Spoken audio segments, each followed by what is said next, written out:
Joining us now live from the Ecuadorian capital, Quito, is Al Jazeera's Teresa. Teresa, why this delay in deciding whether or not to grant Edward Snowden asylum?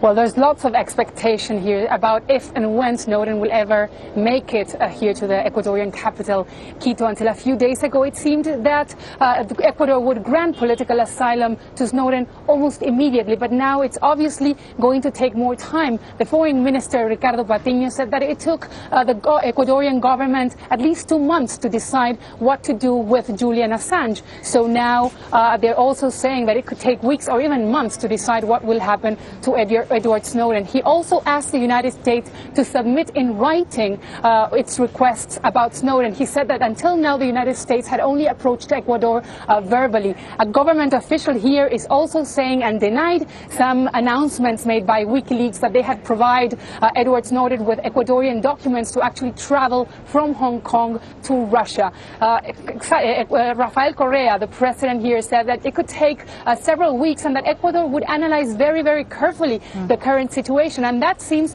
to be what the government is doing. Meanwhile, we've heard a very strong warning, Teresa, from the U.S. Senate Foreign Relations Committee to Ecuador on, Edward Snowden. What would be the consequences if Ecuador did decide to grant him asylum?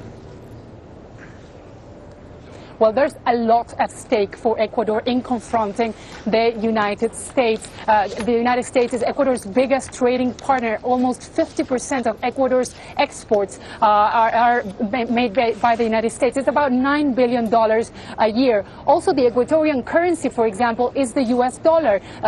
This government does not print U.S. dollars here, obviously, so they depend also on those exports. And the third issue are the trade agreements that exist between both countries that reduce the import tariffs on some Ecuadorian products. If the United States were to suspend or even cancel this agreement, this of course would have a huge impact for Ecuador. So of course this could be one of the reasons why the government is considering everything that is implicated in this current situation. Teresa, thank you very much. Teresa live for us in the Ecuadorian capital, Quito.